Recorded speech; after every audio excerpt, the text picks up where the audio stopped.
My name is Elena Siegfried. I've been the author recently of a series called Our Regenerative Future, which is co-produced by Pure Advantage and the Edmund Hillary Fellowship, and started out as a content series of stories of the people that are at the forefront of regenerative agriculture in New Zealand. And so this web series that we're running now is an extension of that, an opportunity for you all to ask questions of the people. And tonight our session is on walking the talk. So we're speaking with 4 of the farmers that are actually leading the work here in New Zealand on the ground at the moment. So without further ado, I'm going to ask our panelists to briefly introduce themselves, and let's start with Mark, if you'd like to introduce yourself and tell us what regeneration means to you. Welcome public and the other panellists as well. It's good to be here with a good bunch. So my name's Mark Anderson, and I myself and my family farm 750 milking cows. We milk once a day in the Warra South catchment area in South Otago. So we've identified regenerative farming as a model that presents us the least risk for the future, for our business, and a lot of other issues we face as well. So the changes we've made and the results we're seeing have left us wanting more. And regeneration to me, or to us, that we would love to move beyond sustainable into regeneration. So for us, that means regenerating our soils, our animals, our people, the land, human health, many things, yeah. Wonderful, thank you for that, Mark. Shall we go on over to Kay? Kia ora. Kia ora. It's an honour to be here with all of you. I guess a short story is I've been an organic gardener for about 50 years, and for the last 35 or so, outside of like growing the family food and the family farm, I've been focused on saving our New Zealand heritage food plants, which includes fruit trees as well as heritage vegetable seeds. And just as importantly as saving them, which has been a huge learning, is learning how to grow them in ways that are regenerative of the ecology that they're in. So that's been another huge journey. So I guess for me, over the past 15 years since we left Kaiwaka and we've really been here where we are now, the good news is that we've raised the humus levels in the soil, we're on pumice sand here, from 4% to 25 to 30% in our seed gardens and our food production gardens. And we've raised the bricks of the plants from 4 to 6 to 16 to 20 to 25%. And we've been kind of focused on like building the soil and the bricks, but on that journey we've learnt so much else. And in order to, like koanga, as well as saving the food plants and creating regenerative ways of growing them, we've been focused on like sharing that knowledge through our workshops, and through Regeneration Productions now we're doing online workshops, which have been really successful. But for me, if we're going to transform the way that we live on this planet and create a regenerative way of living, it needs to be measured by creating personal, community, ecological and economic health and well-being.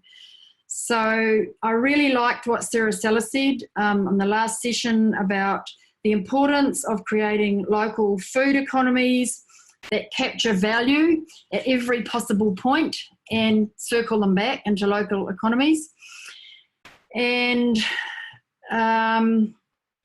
I believe that one of some key things in order to do that are to create regional or bioregional research stations and demonstration centres with working models based on integrated land use design, with which we're going to require many more people on the land, and actually changes in land ownership and access models, and investment, heaps of investment in all of the above.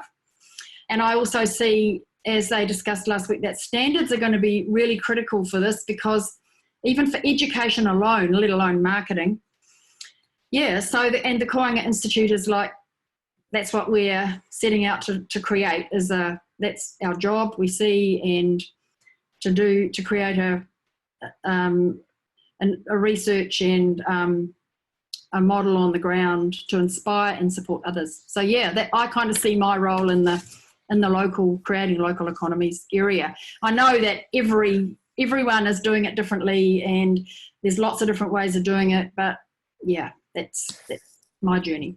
Wonderful. Thank you, Kay. So fantastic to see such great results from you guys. Simon, would you like to introduce yourself? Yeah, hi. I'm Simon Osborn, obviously.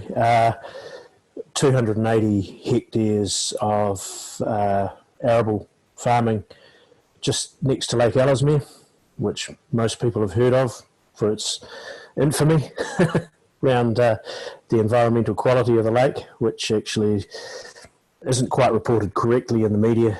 It has some peculiarities that don't quite line up with the reports. But anyhow, we've been no-till here for 47 years. And when I came back onto the farm in 1992, I thought, well, what do I want to do with my life? And I thought, well, organic farming appealed to me because of the philosophy of it.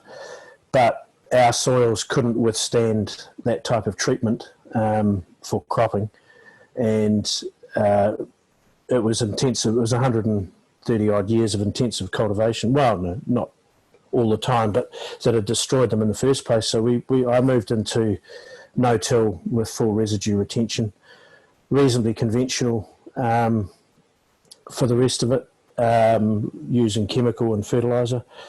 I think we improved our soils a little bit.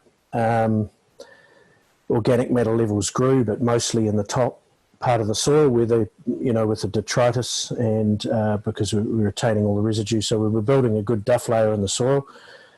I think probably it's an interesting challenge. As I got to the 2010s and beyond, I sort of thought we weren't seeing enough development in our soils, and we weren't seeing enough biological activity in our soils, although they're still reasonably good at that point. So I started looking at other ways of doing it, and I think overuse of fertiliser has stripped the life out of the soils, because obviously if plants can achieve nutrients easily, they don't bother. Well, it's not a matter of not bothering, it's a bit of an oversimplification, but they don't tend to develop those symbiotic relationships that help them to feed. And those symbiotic relationships with the microbes, fungi and bacteria and other things in the soil are actually what build soil. So by it's just a new way of learning to manage, and I think this is the key for people looking at regenerative agriculture. There's a lot of controversy around it. It's actually not controversial at all in my view. Farming is a scientific endeavour, and it's also all about ecology. And building a healthy ecological system is basically the fundamental reason for doing it. And it's building resilience and building health into the soil. I don't have a purist view, and I've come from the world of conservation, what I call conservation agriculture, which sort of has elements of conventional and organic sort of thrown into it.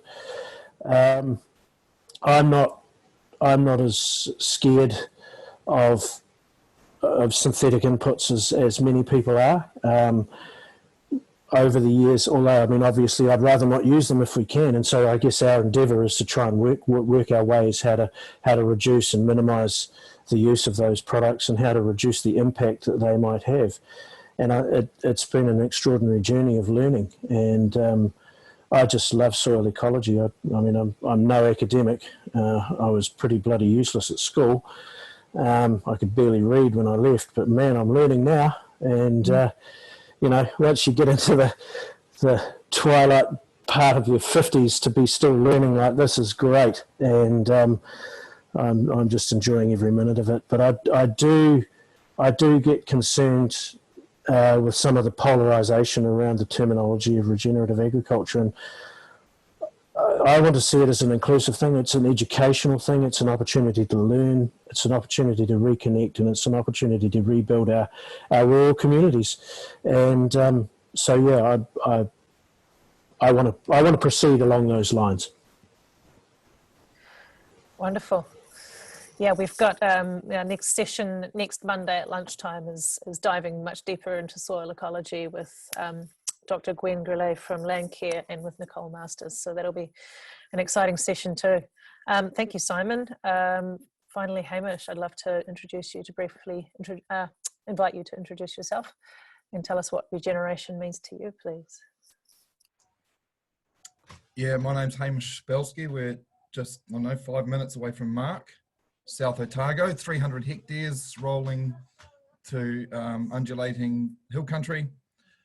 Sheep and beef, we were cropping, but that just got too hard, so I left that to Simon. What I've learned a lot is how grazing with livestock can actually really enhance our ecosystems. And I'm always trying to think, what's our vision for our farm and business and life? And I think we want things teeming with life. We want soil teeming with life. We want our water teeming with life. We want our animals, our people, and our bank account just teeming with life. And so that's our aim here. I'm a bit like Simon. I'm not a purist. We're definitely on a journey to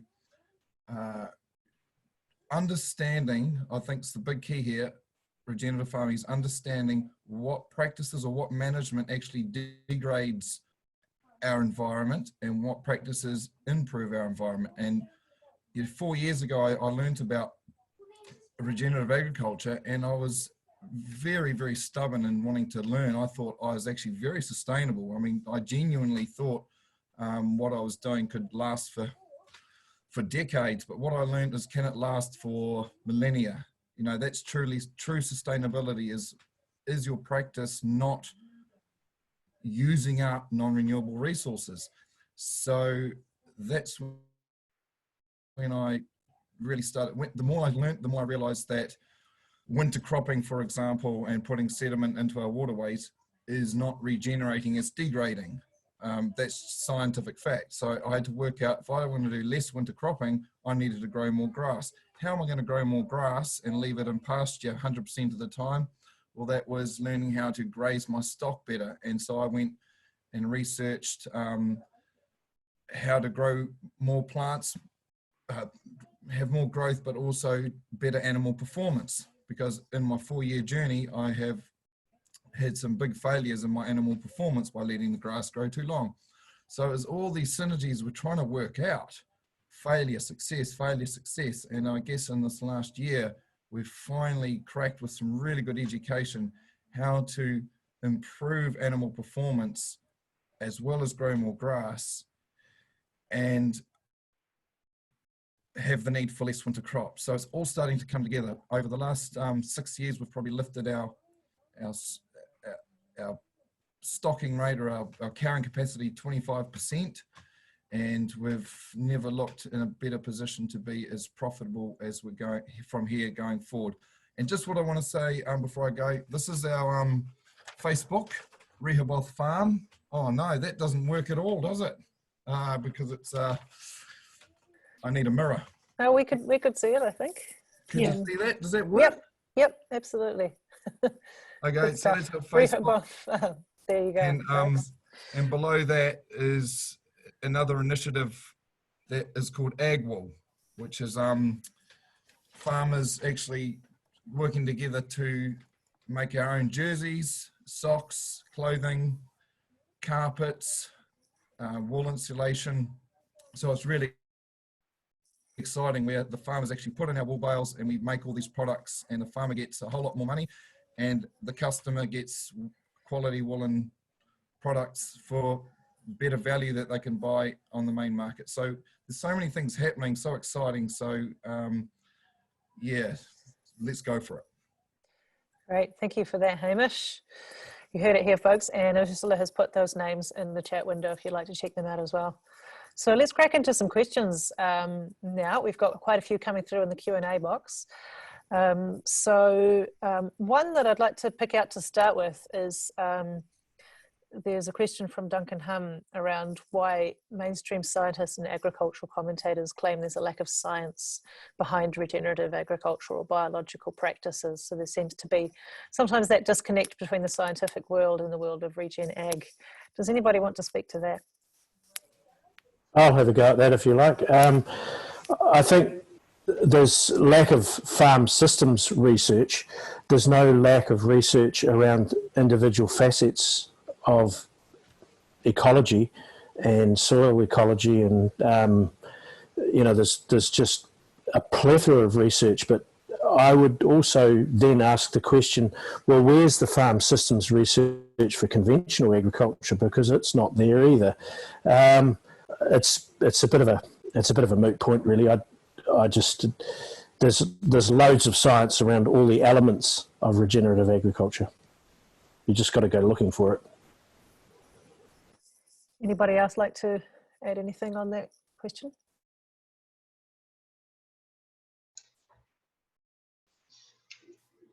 Yeah, so can I just add that what we're finding is nature works in wholes, patterns, and synergies.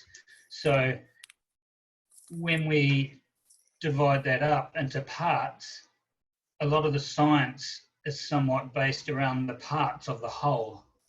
So while we may treat part of the whole, we quite often have unintended consequences from treating a part. So we have the unintended consequences on the whole. So yeah, we need a holistic view of science and how to approach things. And I think regenerative ag really helps address that. Right, it's a little bit like looking at all of the complex moving parts of a farm system in terms of silos and individual metrics, whereas I think the regenerative agriculture looks at the much more of the whole and the whole functioning of the ecosystem. Fantastic. There's a question here, and love to hear your comments from the individual panelists, but from Alexei Malikin. How long does it take for a regenerative farm to begin producing in amounts similar to conventional farms? So I'm sure you'll all have different experiences with that. Would love to hear from each of you if you're open to chatting. Hamish, what do you think? I know we discussed when we had our interview, you trying quite a few different things. The transition is more about the understanding of how things work and how quick you pick that up. So if I pick it up really quick and get a good understanding, education, you know, you could actually keep going within 1 year and keep improving. The problem is with all my different trials and whatnot and a lack of understanding, I certainly went backwards for about 2 years. It really hurt me. But once I understood it, the direction, the growth is huge. So I've just got so much more confidence now in what we have actually seen and experienced, that it doesn't need to take too long. However, I think in a cropping situation, it may take longer, but I'll leave Simon to answer that. But Simon, when we go look over his farm, he's got his soils thriving, but that's over decades of work. But we are learning also, and Simon will say, with cover crops and different diverse species, how quickly they actually recover the soil and turn things around. So, Simon, did you want to speak to the cropping angle? Yeah, I'm the sort of person that likes to go, I wonder what would happen if I did this, and probably focus not enough on the bottom line when it comes to that sort of thing.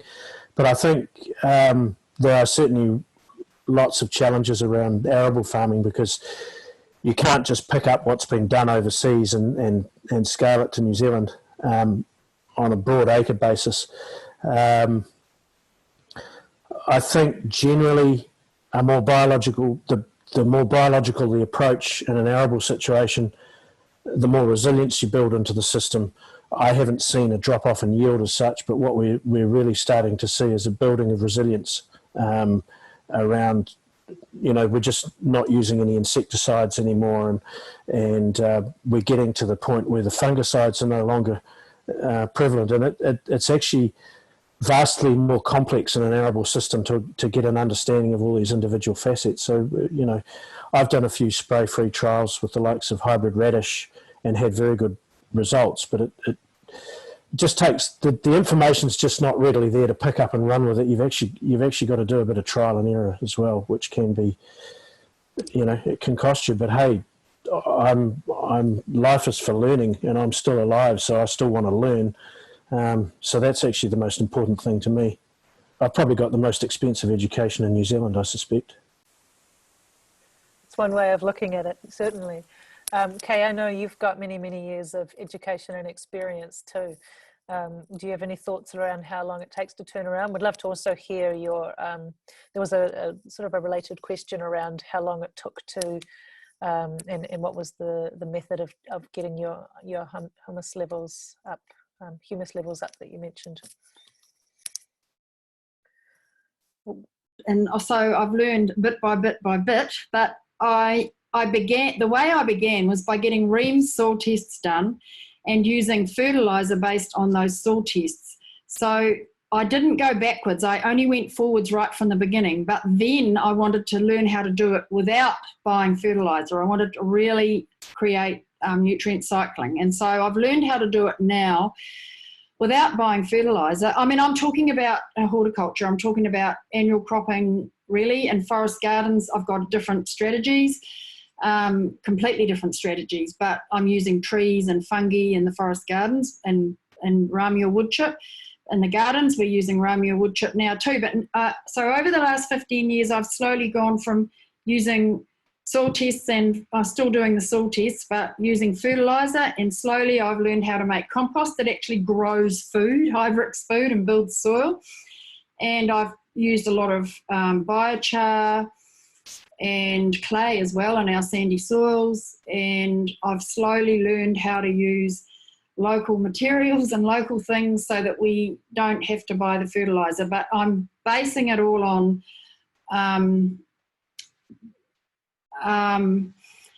the science that I've learned from all the people that are teaching biological agriculture. So understanding the principles is really important, but it's a journey. So I guess starting off using industrial fertilizer based on the ream soil test meant I went forwards rather than backwards in the beginning, because I don't think I didn't have the knowledge or the experience in the beginning to immediately know how to make. I mean, I'd been making compost for many years, but the compost was not good enough to be growing high-brix food. So I had to learn that, and I learned it by testing, I test every compost heap, I test the whole garden every 6 months. So I've done a lot of testing, I've learned a lot of science, and I've learned now how to do it much faster, how to get there much faster. But you don't have to go backwards in an annual cropping situation, I don't think. Fantastic, thank you. Mark, did you want to add anything there? Yes, thanks. So we've had many drastic changes. So along this journey, so we were conventional dairy for we're nearly 26 years, 27 years. So I started to go down this path of regen ag probably 3 years ago, but then started getting into this grazing 2 years ago. So and just last year we also went to once a day milking. So our cows are having to adapt to the once a day milking, and the new systems of grazing and reducing and eliminating the toxic chemicals out of our system. So we're on a massive transition journey, and I can see, you know, generally with once a day herds, it may take 3 to 4 years to get production back up to whereas a nice level. So we think complementing that with the regenerative grazing and the management, it'd probably take us 3 to 5 years to have a full transition. But in saying that, we're already seeing increased soil carbon levels, so we're holding more water, we're increasing organic matter, and the minerals in the soil are all increasing just under high stock density grazing. So now that we can see the power in that, we can really start to restore our land. We took on some ex-cropping land as well 6 years ago. So we're doing a lot of this. This will be our first year away from no bare soil. So this was another leap of faith. So we're intensely bale grazing on this ex-cropping land to try and get carbon back in the soil and get the microbiology happening again with the cows. Yeah, so it's a journey for sure. Yeah, absolutely, and step by step. It's great to hear you're getting some results in no bare ground this year. There's a question here, and I know a couple of you have spoken into it already around being not purists when it comes to the complete organics, but Rebecca Ryder's got a question. What is the place of glyphosate herbicides in regenerative no-till systems? Can you be regenerative and still use herbicide on a large scale? And how do the different panelists view this? Well, seeing it, oh, sorry, Hamish, you go. Oh, right. Yeah, this is one of the most sort of biggest topics discussed, even amongst us regenerative farmers. So we don't take it lightly.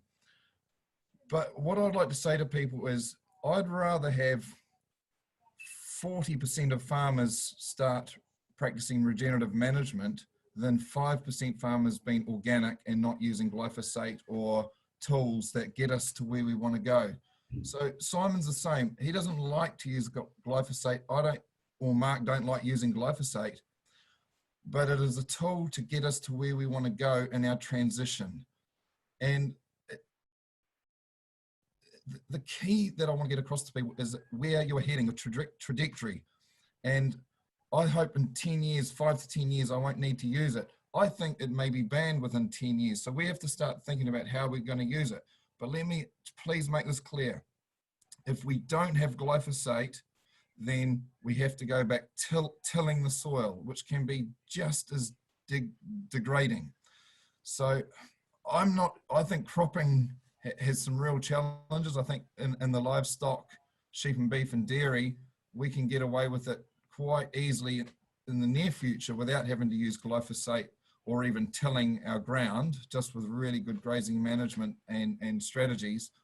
But please be patient with us in our transitions. And also, I think as the science comes to the fore, I'm not saying yes or no how bad it is. I've seen both sides of the story, but I'm open, but I'm also working positively towards not having to rely on it. Over to you, Simon.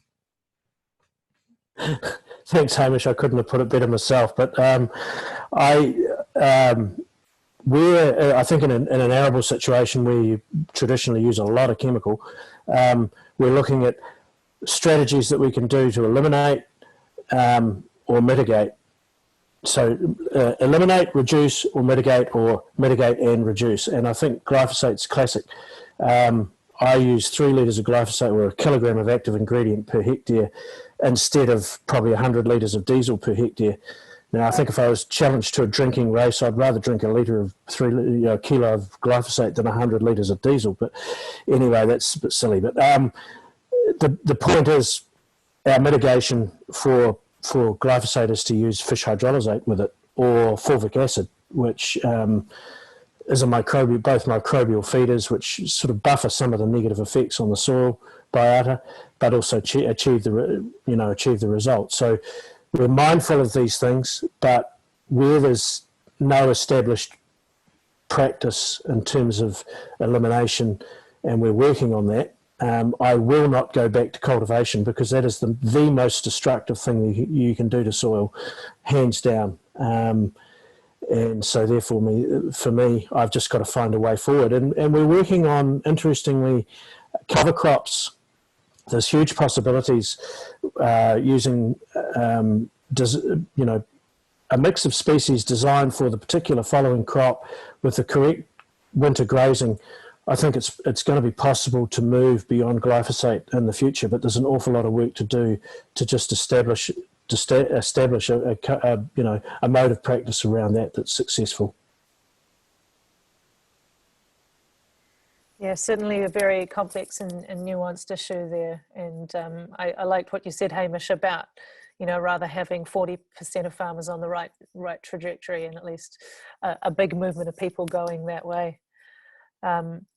I'd like to change tack a little quickly now, and there's been a question here from Jennifer Nicol around asking if there are any examples of multi-strata agroforestry, tree intercropping and silver pasture in New Zealand that we can learn from in this context. And Kay, I know that you have been doing a lot with introducing some silver pasture on your farm. So would you like to talk about that? Sure. Yeah, trees and plants, but especially trees, are the mineral cyclers of the planet. Like, we've wiped a lot of them off, but bringing them back is going to be for sure one of the key answers. I'm really excited about our chicken and pig forage paddock, where we've got right from when the early berries and fruit start ripening right through to when the acorns and the chestnuts and all the nuts fall. We've got, we're raising pigs. You've got to have the right breeds, of course, but without any industrial food. And egg production is one of the hardest ones. Regenerative egg production is a really big challenge. We're doing that on a small scale, we're actually integrating annual crop production, dairy production, pork production and egg production all into tree systems, or tree systems into all of those systems, because that's where the mineral cycling comes from. And it's really, really exciting, integrating land use. It's a very, very new field, exciting journey. And that last question about the glyphosate, in a way, it becomes a very personal journey, this whole thing. And it's such an exciting journey, because you start to see that you're creating living systems and you're bringing back the life. You're starting to see regeneration happening in ecologies around us, and we're all learning in a slightly different way and from slightly different things. And so you can't make judgments about anything, really. Everyone has their own journey, and as long as we're all moving forward, that's the only important thing. And so supporting each other to find our own way forward is the best we can do, I think. And trees have got to be. The trees are perennial. We grow all of our own food, and so learning which are the perennials are much easier than annuals.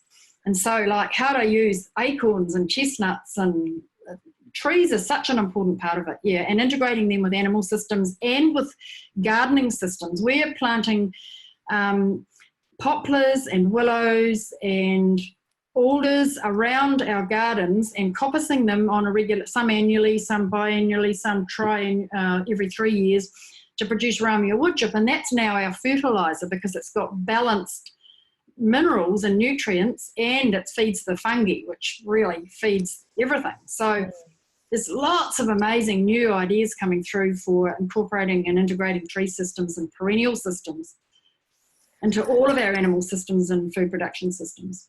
It was beautifully put. I think everybody's on their own path. Anybody else like to comment on silver pasture or agroforestry? Otherwise, we've got a question around inputs that I'd like to go to. I'll just quickly comment on the silver pasture. We just are so excited about getting into more of this as we go over the next probably decade or two. I mean, this is a long game. This is no quick fix, but we see so much potential in that. And there's enough farmers, I think, around New Zealand that if you search it out, you'll find them doing some really amazing examples. I just want to say the Billion Trees Fund. We would love to be part of that, but if we fence off our gullies and we want to plant natives, we have to plant just natives, but we want to plant fruit trees and timber trees as well, but we're disqualified. You get $1,500 a hectare to plant pines, so it's just easy to go plant pines.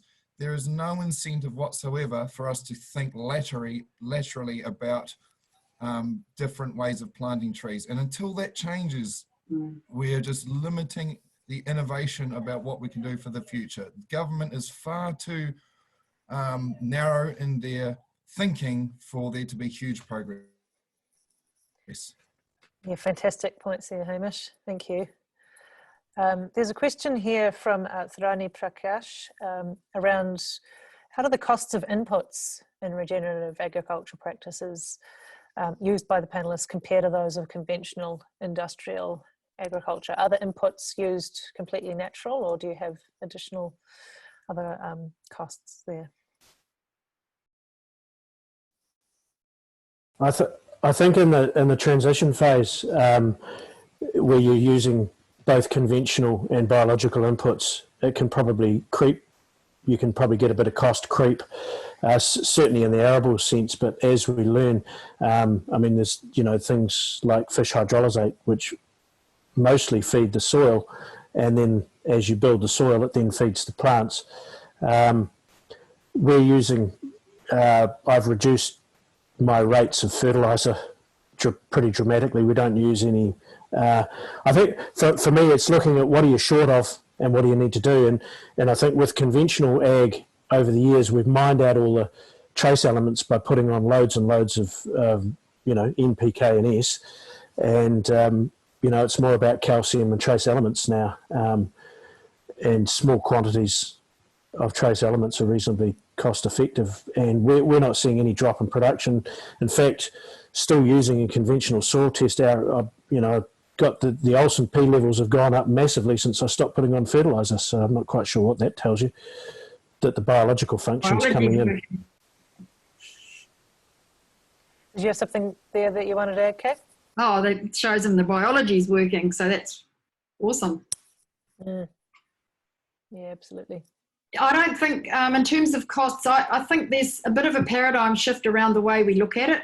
I don't think it's about production per hectare anymore. It's about profit per hectare, because you can have less production but a lot less costs, and you end up with more profit and it works better. So there's lots of different ways of looking at it. In terms of the annual cropping, you can say, okay, keep your budget the same and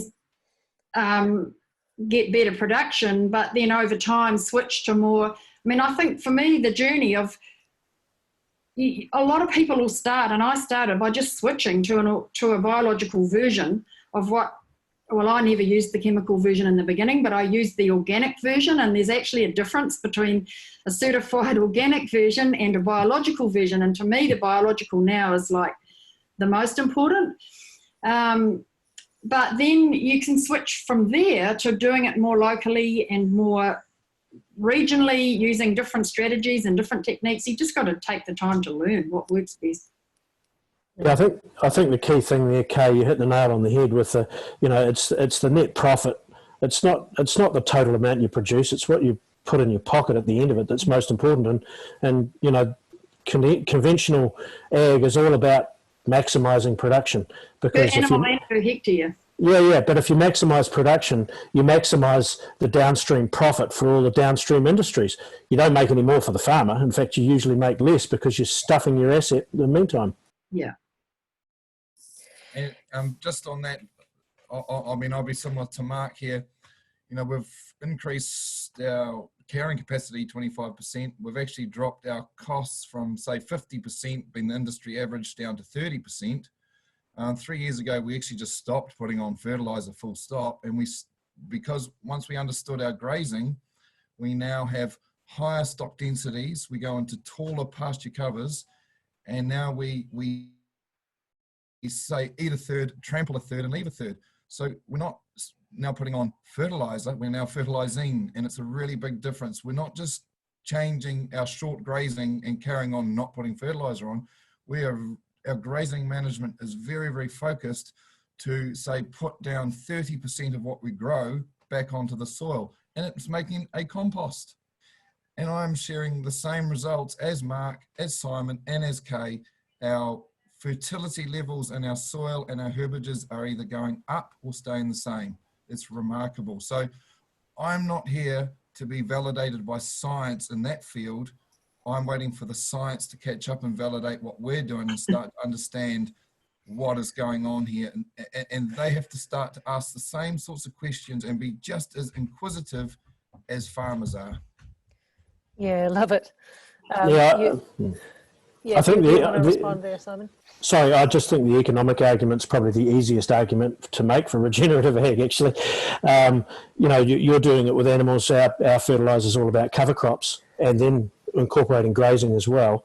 So it's getting that biological function, leveraging your strengths, and that's where it comes in. I mean, before I stopped using fertiliser, I sent some soil samples off to Australia and said, well, what's the total amount of minerals that we have in the soil?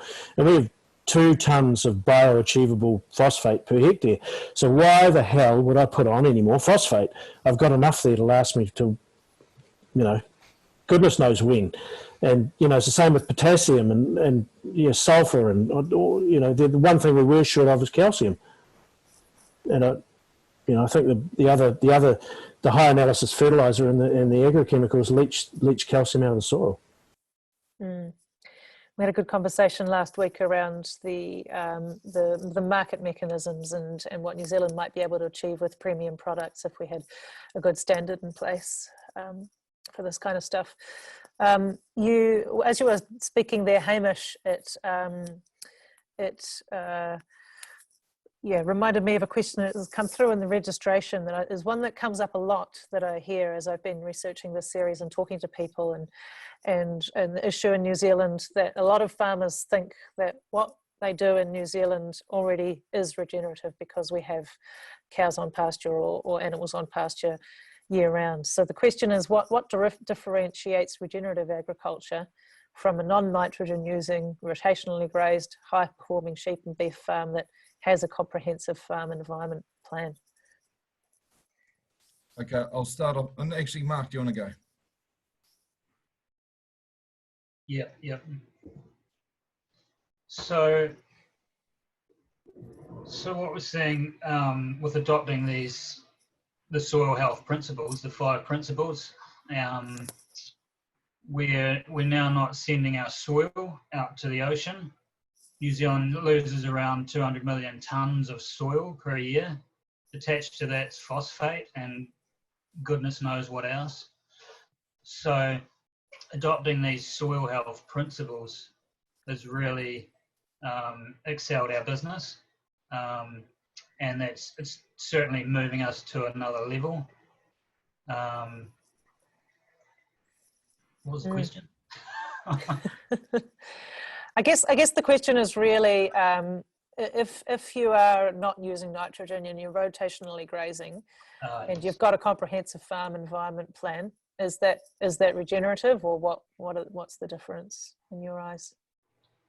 Yeah, I guess you'd have to ask yourself the question: is importing tons of palm kernel regenerative? Is adding petrochemicals to your land regenerative? The list is endless. We've got so many resources on our land, whether that's wood chips for composting or recyclable materials that we could be using out of other industries, or just returning food waste back to the land. We waste like 40% of food produced. So yeah, these things could all be regenerating back into the land. Yeah, absolutely. And Mark, while we're speaking with you, there's a specific question for you from Thomas.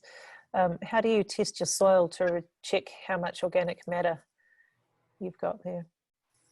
So I'd recommend taking a soil food web test to see if your soil is a fungal or bacterial dominated, and then that kind of gives you a bit of an idea of where you need to go. We're taking soil samples now to 15 centimeters, so not the standard 75, 7.5, sorry. So yeah, we're still soil testing through hills to get baseline data, and we're also involved in another program with Gwen Grillet and her team measuring soil carbon down to 1 metre, taking 1 metre core samples. Yeah, so that's where we're at. Lovely. I'll just say a word here. So 4 years ago, when I was confronted by Dr. Christine Jones at a seminar, and I fought with her all day about how wrong she was. How can this Australian woman from Australia come and tell us how to farm over here? I see sort of a lot of that same attitude coming out now. It's very defensive. So I was very defensive and I didn't like to be told. I thought I was sustainable. After the end of the day, she wore me down. So I went and actually did some investigation and some research for myself.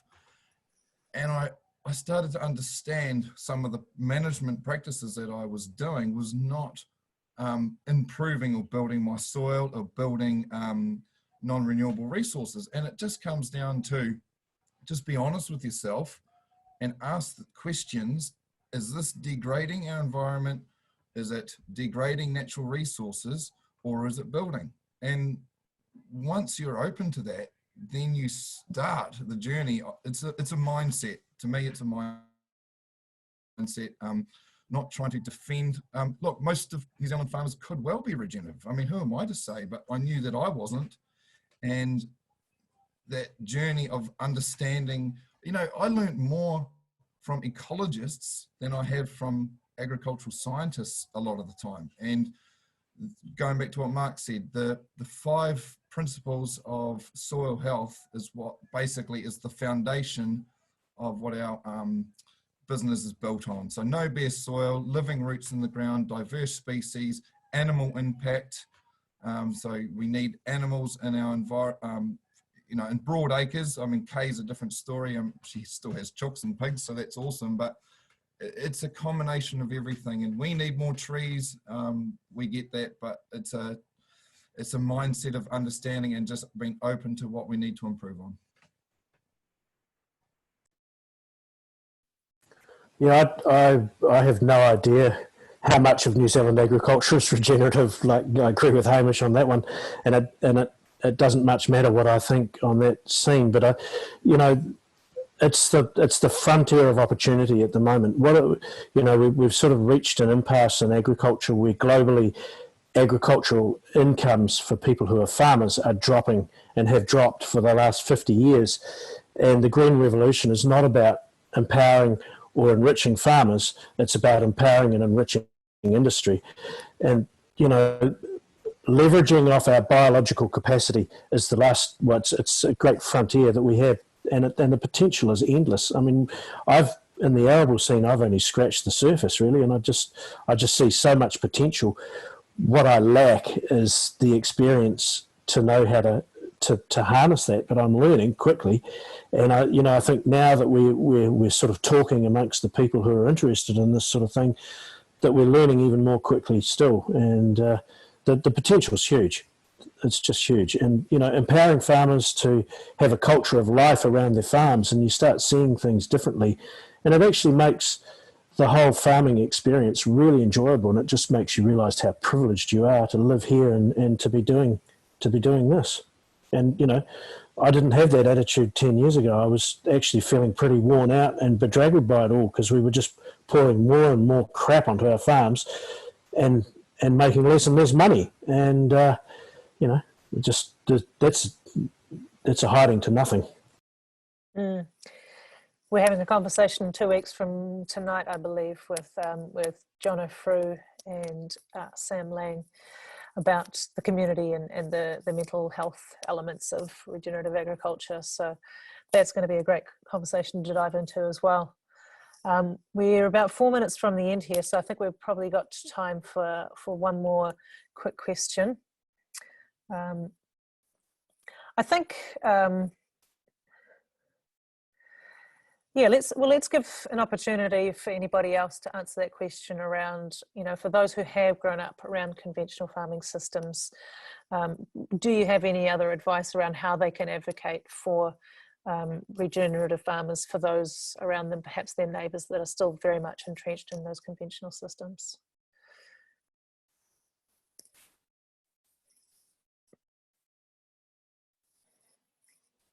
Anybody else wanted to chat on that? Or we can it's about curiosity and getting farmers reconnected with their farms, and having a curiosity to learn and having that wonderment of nature. Go out and dig a hole. Digging holes in your farm is one of the best ways to reconnect with your soil, because you learn all sorts of really interesting stuff, and you observe what's going on under the ground. What's going on above the ground is it's already too late. It's what's going on under the ground that you've got to use, and it's just about curiosity and learning. Making decisions which creates regeneration in your environment is such a deeply, profoundly exciting and inspiring and in a way peaceful thing that you can't help but, if other people see it and they feel it, it's tangibly feelable. When you plant trees and things that flower and they bring the insects and the insects bring the birds, the whole ecology starts changing. And it's as human beings, we've co-evolved in systems like that are incredibly diverse and connected, and it's in us, it's totally in us on a cellular level, that is the way we've always been, and we've disconnected ourselves in this industrial process of degeneration, and starting to reconnect again is so powerful and it's so exciting, and other people get to see it and feel it. So all these farmers and all of us that are doing it now, we're the beginning of the research centres and the models for others around us, and it just happens. But we definitely need a lot more support from the government and planners and investors to take it further faster. Good point there, and we'll be having a conversation later on in the series too around investing and how we can have financial incentives to encourage more people into this. I think we're going to have to cut it off there. Thank you all so much this evening for speaking with us, and thank you to all of our panellists for joining us. Really thrilled with the momentum that's being gained around this series. So we have got another session coming up next week. It will be at lunchtime at noon, next Monday's session, and I believe Ursula is going to put up a slide in a moment here that should have the details on there. You can also find out that information at pureadvantage.org, all the details of the webinars. Again, just wanted to remind you that applications for cohort 8 of Edmund Hillary Fellowship, who are co-producers of this series, is closing on the 1st of June, so last chance to apply for that. You can see, we've got Nicole Masters and Dr. Gwen Grillet next week.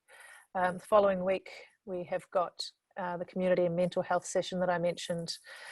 Later on, we have lessons from around the world with several people, and then the investment session that I just mentioned, and some exciting stuff going on there as well.